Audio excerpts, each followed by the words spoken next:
Essa é a história das raças evolucionárias de Urântia desde os dias de Andon e Fonta há quase 1 milhão de anos.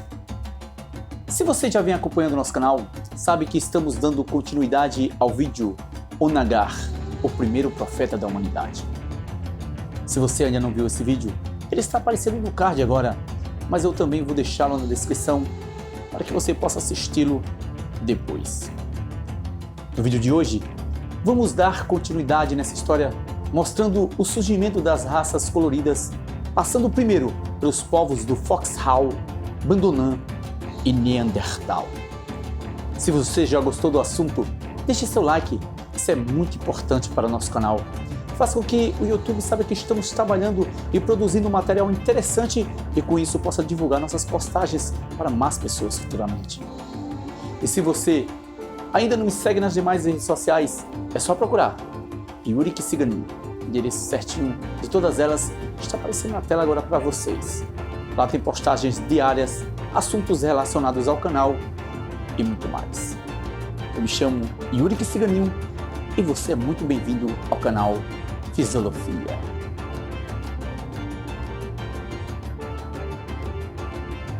O homem primitivo fez o seu aparecimento evolucionário na Terra há pouco menos de 1 milhão de anos.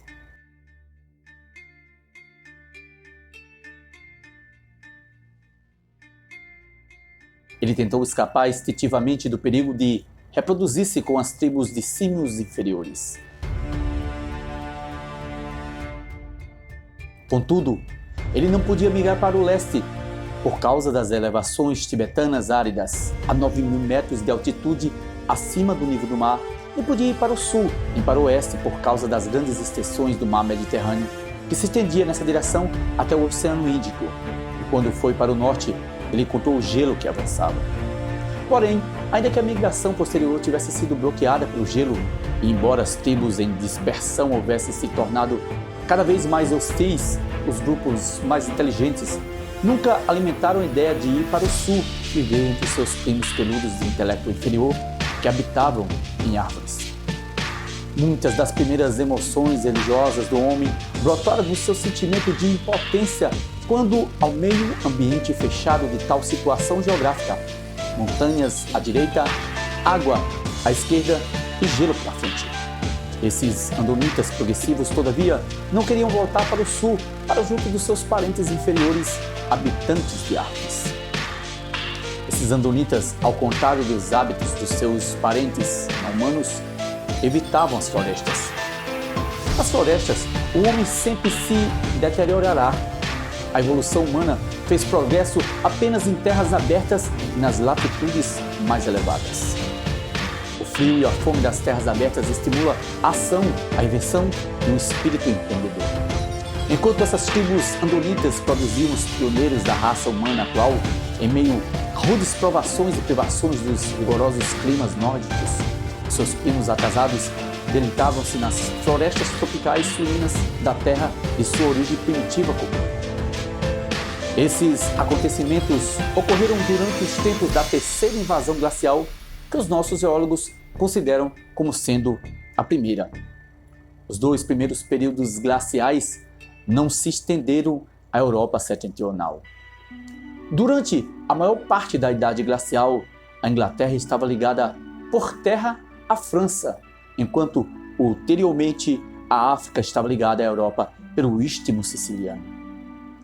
Na época das migrações andônicas, havia uma contínua rota de terras que passava pela Europa e pela Ásia, ligava a Inglaterra a oeste até Java, no leste. Mas a Austrália de novo estava isolada, o que acentuava ainda mais o desenvolvimento de uma fauna peculiar somente sua. Há 950 mil anos, os descendentes de Andon e Fonta haviam migrado para bem longe, a leste e a oeste. Para irem até o oeste, eles passaram pela Europa, indo para a França e a Inglaterra. Posteriormente, penetraram em direção leste até Java, onde os seus ossos foram recentemente encontrados, o chamado Homem de Java.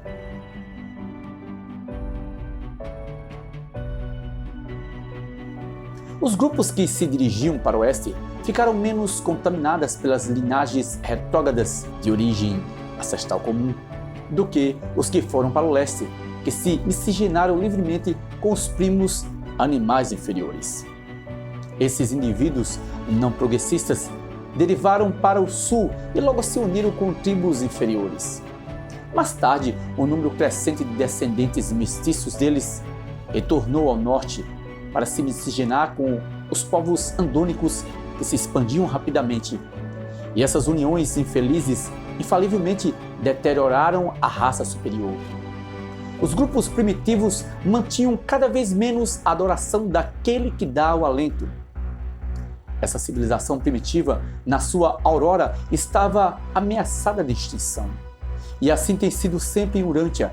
As civilizações mais promissoras são as que se têm sucessivamente deteriorado e finalmente se extinguido devido à loucura de permitir que os seus superiores procriem livremente com os inferiores. Há 900 mil anos, as artes de Andon e Fonta e a cultura de Onagar estavam em vias de desaparecimento da face da Terra. A cultura, a religião e mesmo a elaboração de trabalhos de pedra estavam na mais plena decadência.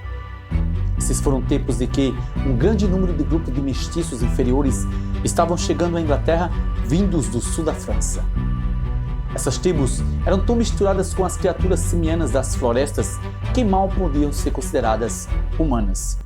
Não tinham nenhuma religião, mas faziam trabalhos toscos de pedra e possuíam inteligência suficiente para fazer o fogo. Eles foram seguidos da Europa por um povo de um certo modo superior e prolífico, cujos descendentes logo se espalharam por todo o continente, desde as geleiras ao norte até os Alpes e o Mediterrâneo ao sul. Essas tribos são chamadas raças de Hindenburg.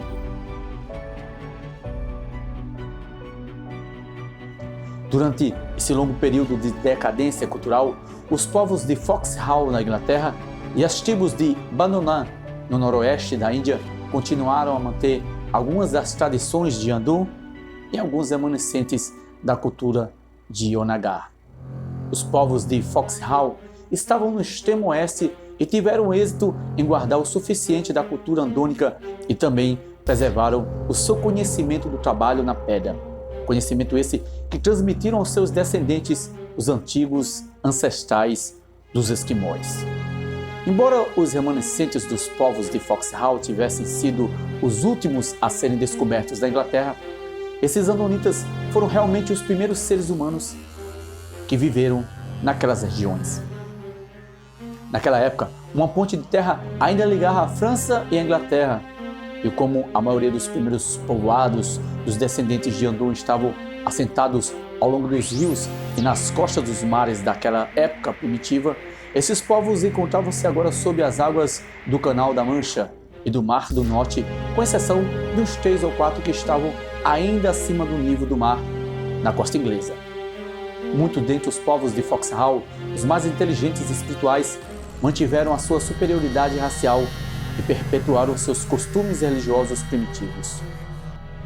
E esses povos, à medida que mais tarde se misturavam às linhagens subsequentes, trasladaram-se da Inglaterra para o oeste, depois de uma invasão glacial ulterior, e sobreviveram constituindo os esquimós atuais.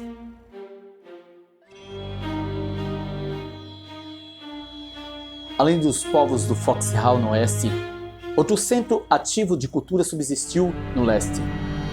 Esse grupo vivia nos sopés dos planaltos no noroeste da Índia, entre as tribos de Bandonan, que era um tetraneto de Andon.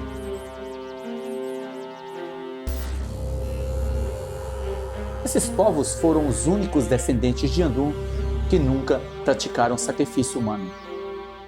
Esses bandonitas das terras altas ocuparam um platô extenso cercado de florestas, atravessado por correntezas e abundante em caças. Como alguns dos seus primos no Tibete, eles viviam em abrigos rudes de pedra, em grutas, nas encostas, em galerias semi-subterrâneas. Enquanto as tribos do norte temiam cada vez mais o gelo, as que viviam perto das suas terras de origem tornaram-se excessivamente temerosas da água. Eles presenciaram a península da Mesopotâmia afundando gradativamente no oceano e embora ela emergisse várias vezes, as tradições dessas raças primitivas cresceram em função dos perigos do mar e do medo de inundações periódicas. E esse temor, junto com a sua experiência de enchentes de rios, explica por que buscavam os planaltos como local seguro onde viver. A leste do domínio dos povos de Bandonan, nos montes Siwalik, na Índia do Norte, podem ser encontrados fósseis que se aproximam dos tipos de transição entre o homem e os vários grupos pré-humanos mais do que em qualquer outro local na Terra. Há 850 mil anos, as tribos superiores de Bandonan começaram a guerra de exterminação dirigida contra os seus vizinhos inferiores e animalizados. Em menos de 1000 anos, a maior parte dos grupos animais dessas regiões foram destruídas ou recuaram de volta para as florestas do sul. Essa campanha para a exterminação dos seres inferiores trouxe um ligeiro aperfeiçoamento nas tribos das montanhas daquela idade. Os descendentes miscigenados dessa raça bandonita aprimorada apareceram nessa fase do desenvolvimento como um povo aparentemente novo, a raça Neandertal. Os homens de Neandertal eram excelentes lutadores e faziam longas viagens. Espalharam-se gradativamente dos centros dos planaltos noroeste da Índia para a França, a oeste, para a China, a leste e mesmo descendo para o norte da África. Eles dominaram o mundo por quase 1.000 milhões de anos, até o tempo das migrações das raças evolucionárias de corpo. Há 800 mil anos, a caça era abundante. Muitas espécies de cervos, bem como de elefantes e de hipopótamos, perambulavam pela Europa. Os cavalos e os lobos estavam em todos os lugares. Os homens de Neandertal foram grandes caçadores e as tribos da França foram as primeiras a adotar a prática de dar aos caçadores de maior êxito o direito de escolha das esposas. A rena foi extremamente útil a esses povos de Neandertal, servindo de alimento, de roupa e de instrumentos, pois eles faziam vários usos dos seus chifres e ossos. Tinham pouca cultura, mas melhoraram em muito o trabalho de entalhe nas pedras até que esse atingiu quase o nível dos dias de Andron. Há 750 mil anos, o quarto lençol de gelo avançara para o sul.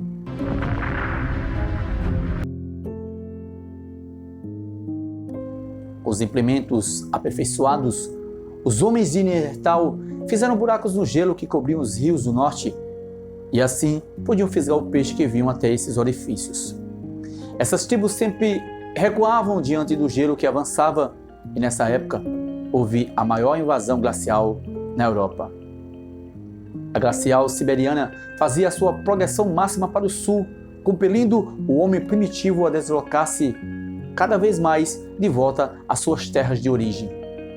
Mas a espécie humana, então, estava tão suficientemente diferenciada que o perigo de miscigenação futuras com seus parentes símios atrasados diminuíra em muito. Há 700 mil anos, a quarta glacial, a maior de todas na Europa, estava começando a regredir. Os homens e os animais estavam retornando para o norte. O clima era fresco e úmido e o homem primitivo novamente prosperava na Europa e na Ásia Ocidental. Gradualmente, as florestas espalharam-se para o norte sobre a terra que havia sido tão recentemente coberta pelas geleiras. A vida dos mamíferos pouco havia mudado por causa das grandes glaciais. Esses animais subsistiram naquele cinturão estreito de terra entre o gelo e os Alpes, e com o retrocesso das geleiras, de novo espalharam-se rapidamente por toda a Europa. Vindos da África, passando pela ponte de terra da Sicília, chegaram elefantes de presas retas, rinocerontes de imensos focinhos, hienas e leões africanos, e esses novos animais virtualmente exterminaram os tigres dentes de sabre e os hipopótamos. Há 650 mil anos, presenciou-se a continuação do clima suave. No meio do período interglacial, o tempo havia se tornado tão quente que os Alpes ficaram quase despidos de gelo e de neve. Há 600 mil anos, as geleiras haviam se retraído então ao máximo na direção do norte, e depois de uma pausa de alguns milhares de anos, novamente iam para o sul, na sua quinta incursão. Entretanto, por 50 mil anos, houve pouca modificação do clima. O homem e os animais da Europa modificaram-se pouco. A ligeira aridez do período anterior diminuiu as geleiras alpinas, descendo até muito baixo nos vales dos rios. Há 550 mil anos, a geleira que avançava novamente empurrou o homem e os animais para o sul. Dessa vez, entretanto, o homem tinha muito espaço no largo cinturão de terra que se estendia para o nordeste, penetrando a Ásia e que ficava entre a faixa de gelo e o Mar Negro, grandemente expandido, então, como o braço do Mediterrâneo. Essas épocas, da quarta e da quinta glacial, testemunharam ainda outra disseminação da cultura rude das raças dos homens de Neandertal. Houve tão pouco progresso, contudo, que realmente parecia que a tentativa de produzir um tipo novo e modificado de vida inteligente e urântia estava para fracassar. Por quase 1/4 de milhão de anos, esses povos primitivos deixaram-se levar, caçando e lutando por avanços esporádicos em algumas direções, mas no todo retrocedendo, certamente se comparados aos seus ancestrais andônicos superiores. Durante essas idades de trevas espirituais, a cultura supersticiosa da humanidade decaiu até o seu nível mais baixo. O homem de Neandertal realmente não tinha nenhuma religião, além de uma superstição vergonhosa. Eles tinham medo mortal das nuvens, mas especialmente de nevoeiros e neblinas. Uma religião primitiva de medo das forças naturais desenvolveu-se gradativamente enquanto a adoração de animais declinava à medida que o aperfeiçoamento das armas, a abundância da caça, tornou esse povo capaz de viver com menos ansiedade a respeito da própria alimentação, e as recompensas do sexo aos melhores caçadores levaram a um melhoramento nas habilidades da arte da caça. Essa nova religião do medo levou a tentativas de aplacar as forças invisíveis por trás dos elementos naturais e culminou posteriormente com sacrifícios de seres humanos para apaziguar essas forças físicas invisíveis e desconhecidas. E essa prática terrível do sacrifício humano tem sido perpetuada pelos povos mais atrasados de Urântia até o século presente de nossa era.